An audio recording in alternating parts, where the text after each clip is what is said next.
والصلاة والسلام على رسول الله صلى الله عليه وسلم. لا حول ولا قوة إلا بالله.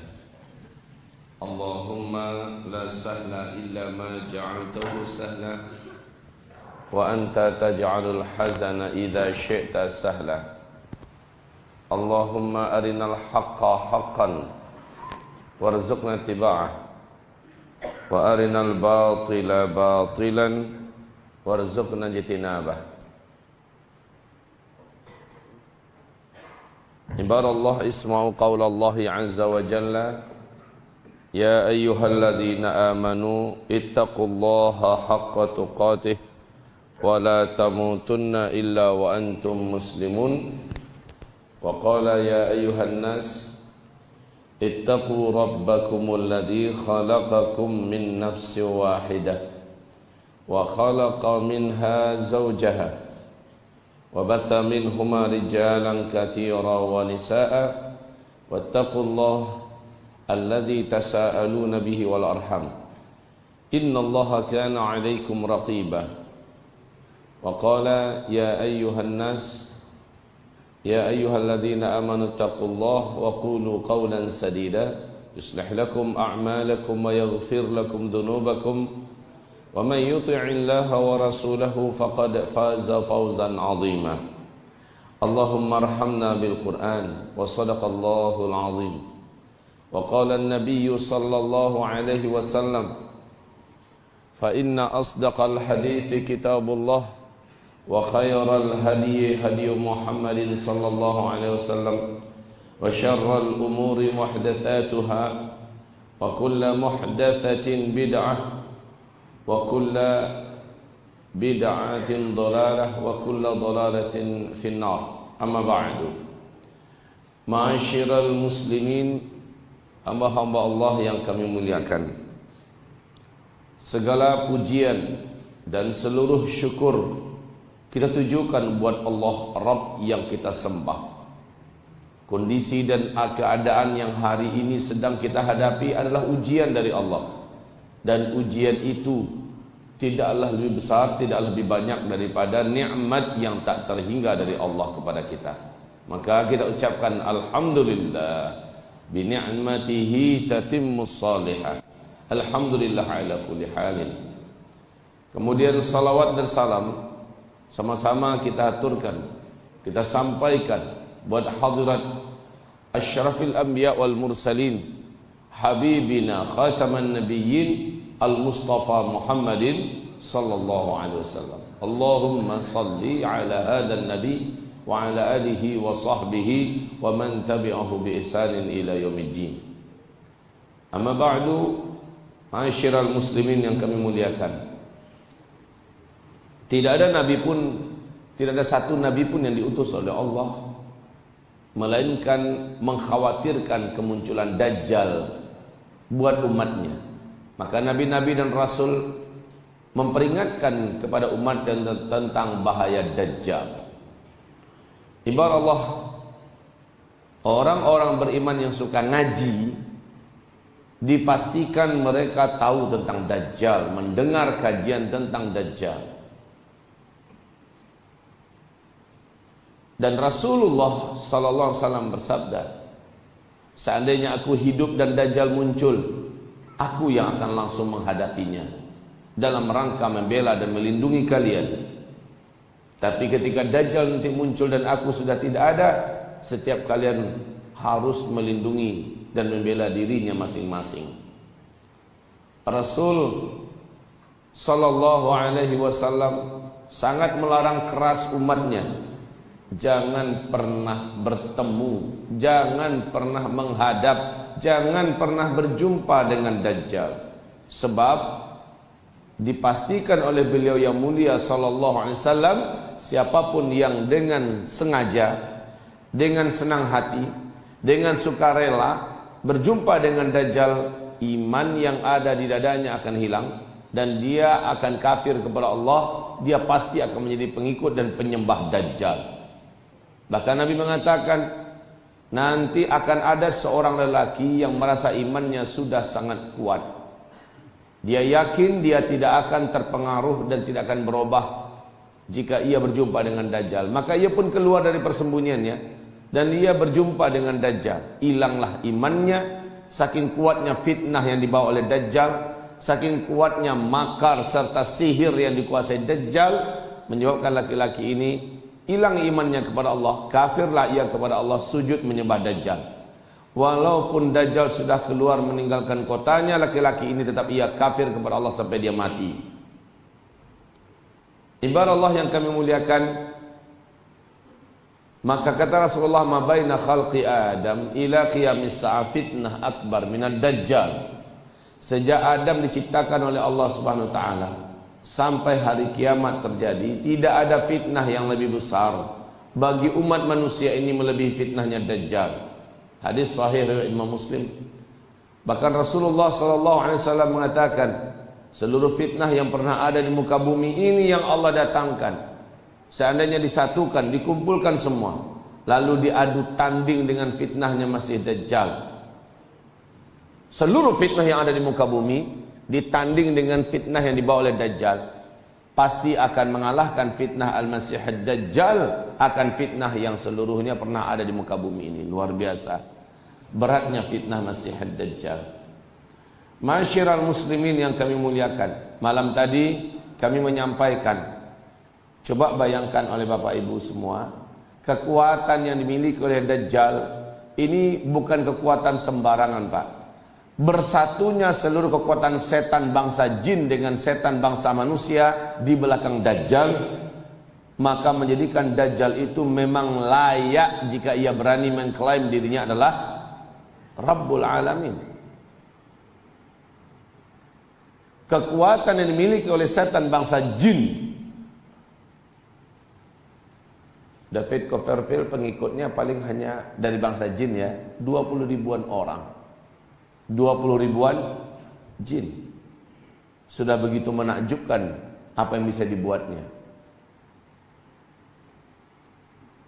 Bagaimana dengan Dajjal? Seluruh setan dan jin satu bumi ini berkhidmat melayaninya. Lihat kemampuan yang dimiliki oleh Nabi Sulaiman alaihissalam.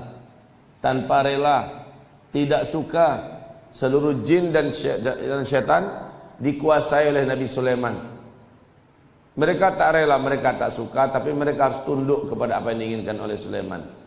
Ini Dajjal datang, jin dan setan, seluruh setan di muka bumi dengan sukarela menjadi bala tentaranya, dengan sukarela untuk berkhidmat kepada Dajjal dan mengikuti Dajjal.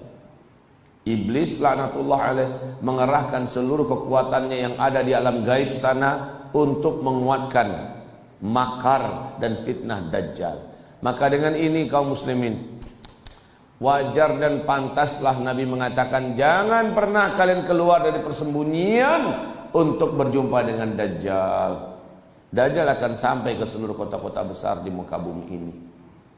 Masuk ke Solo, dipastikan Dajjal pasti akan masuk ke kota Solo.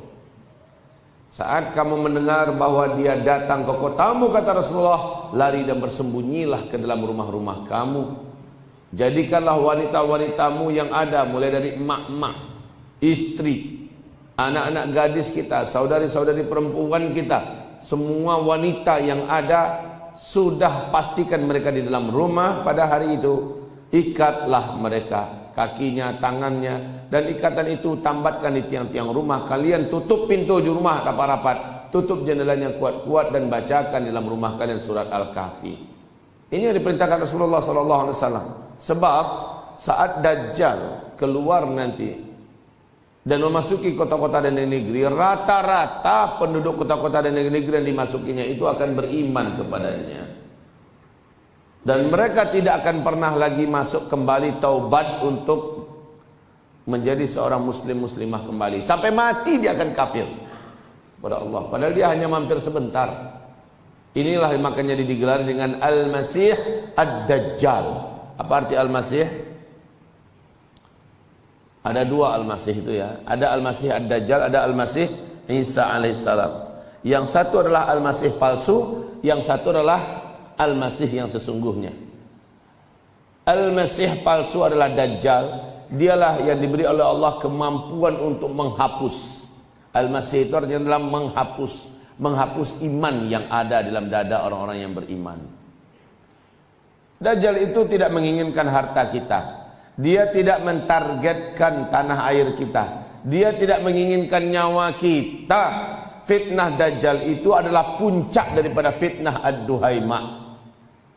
Fitnah Duhaima itu adalah puncaknya ada Dajjal. Mawada hadil ummah illa latamathu latamah thumma takunu fitnatud Duhaima. Kemudian datanglah fitnah Duhaima. Di masa-masa perebutan kekuasaan, kata Rasulullah, fitnah pada masa itulah fitnah Duhaima. Fitnah Duhaima ini tidak satu umat pun dari umatku kecuali terkena oleh fitnah itu, seperti satu tamparan yang keras. Illa latamathu latmah, seperti satu tamparan yang keras. Ada yang kena tampar terjatuh meninggal dunia. Ada yang terkena tampar terjatuh saking kuatnya tamparan itu pingsan. Ada yang terkena tampar, satu kali tamparan terjatuh puyeng pusing. Ada yang kena tampar terjatuh dan tidak mau lagi bangun kecuali dia dalam keadaan menyerah dan bergabung dengan yang menamparnya. Tidak ada satu umat pun dari umatku kecuali kena tamparan. Inilah fitnah Duhaima. Dengan tamparan ini faida qilan qadat tamadat, apabila dikatakan telah berakhirlah fitnah Duhaima, tamadat, ternyata masih terus berlanjut. Yusbihur rajulu fiha mu'mina wa yumsi kafira. Tamparan fitnah Duhaima ini menyebabkan orang yang paginya masih ada iman, sorenya terkena tamparan, siangnya terkena tamparan, sorenya dia sudah menjadi kafir. Yumsi mu'mina wa yusbihu kafira. Sorenya dia masih ada iman, lalu malamnya terkena tamparan, pagi besoknya sudah menjadi kafir. Penyebabnya apa? Ternyata ini penyebabnya. Ba'u dinahum bi'aradin minad dunya. Demi dunia dia rela menggadaikan agamanya. Maka ketika itu kata Rasulullah sallallahu alaihi wasallam, umatnya terbelah menjadi fustata ini. Menjadi dua kelompok. Fustatu iman la nifaqa fih, wa fustatu nifaq la imana fih. Satu kelompok menjadi mukmin dan makin lama imannya semakin menguat dan menguat dan menguat. Sementara satu kelompok yang lain menjadi munafik dan lama-kelamaan kemunafikannya makin nyata, makin bertambah, makin menguat dan menguat. Pada masa itu kata Rasulullah, fa idza kana dzaka, kalau suasana seperti itu sudah terwujud, fantadhir dajjal min yaumihi au min ghadih. Tunggulah dajjal keluar hari itu atau besoknya. Inilah fitnah Duhaima, Pak. Saya menyaksikan fitnah Duhaima ini yang membelah umat menjadi dua belahan sudah nyata-nyata hari ini kita saksikan di seluruh negara, di tiap-tiap negeri yang mayoritas muslim. Kalau di Mesir saya lihat fitnah Duhaimanya adalah ketika Sisi mengkudeta berdarah Mursi. Dengan fitnah Duhaima ini banyak yang menjadi pagi beriman, sore sudah menjadi kafir. Kalau enggak gabung dengan ke pihak Sisi, maka dipastikan dia akan berakhir. Dia akan ditangkap, mungkin dibunuh, disiksa, masuk penjara. Kalau bergabung, maka dia aman. Hanya demi dunia dia rela menggadaikan dinahum, dinnya, agamanya. Demi dunia, ada yang diiming-imingi kekuasaan, posisi dan jabatan, maka dengan sukarela dia tinggalkan prinsip-prinsipnya. Dia rela meninggalkan idealismenya, agamanya, dan kemudian dia bergabung dengan barisan kebatilan, barisan yang memusuhi Islam. Inilah yang terjadi kaum muslimin di Mesir. Di Arab Saudi, setelah Muhammad bin Salman mengambil alih tampuk kekuasaan secara de facto dari ayahnya, Raja Salman, setelah dia menjadikan ayahnya bagaikan terpasung, hanya sekedar wujud dan simbol saja lagi, tapi tidak mampu memberikan apapun pengaruh dan kekuasaan. Setelah itu seluruh orang-orang beriman betul-betul mendapatkan ujian, dan orang-orang yang fi qulubihim marad, di dalam hati mereka ada penyakit, menjadi fazadahumullahu marada. makin bertambah penyakitnya, kemudian lama-lama menjadi munafik. Ini ada di Arab Saudi sejak 2016. Di Mesir lebih dulu sedikit daripada itu. Di Indonesia kapan? Juga 2016, setelah penghinaan Al-Quranul Karim. Surat Al-Ma'idah ayat 51. Umat Islam mengalami metamorfosa atau perubahan yang radikal. Yang satu berubah mukmin haqqan, bergabung dalam kelompok komunitas bela Islam. Berawal dari bela Al-Quran, ya, bela ulama, bela Islam, bela negara. Lama kelamaan mereka makin mengkristal keimanannya, makin menguat identitas keislamannya. Sementara yang satu belahan yang lain tak mau mengambil resiko, tidak mau susah-susah, mencari jalan aman, walaupun akhirnya prinsip-prinsip harus diinjak. Dia pun bergabung dengan kelompok penghina Al-Quran. Dia bersatu dengan kelompok-kelompok yang ternyata memberikan iming-iming dan janji posisi dan sebagainya. Akhirnya mereka makin lama makin kentara kemunafikannya. Da'u dinahum bi'aradin minad dunya. Seluruh negara hari ini kaum muslimin, kita saksikan beberapa tahun terakhir ini tidak ada satu negara pun di muka bumi melainkan sedang berlangsung fitnah duhai maknya. Maka kalau dikatakan ini apakah dampak akan munculnya Dajjal? Naam. Apakah Dajjal sudah muncul sekarang? Oh ya, belum. Apakah Dajjal sekarang ini tanda-tanda bahwa dia sudah lepas dari belenggu yang mengikatnya, seperti dalam hadis sahih riwayat Imam Muslim, hadis yang sangat panjang dari Fatimah binti Qais, bahwa Dajjal itu terikat dengan rantai-rantai besar di sebuah pulau di laut Yaman. Apakah rantai-rantai mengikat dan membelenggunya itu sudah lepas dan bebas? Menurut informasi yang ada dalam hadis sahih itu, maka tanda-tanda tersebut telah terjadi keseluruhannya. Lalu bagaimana Ustaz? Apakah Ustaz yakin Dajjal itu sekarang sudah lepas? Dalam keyakinan saya, iya. 100% saya sudah hakul yakin bahwa Dajjal telah lepas dari ikatan-ikatannya hari ini.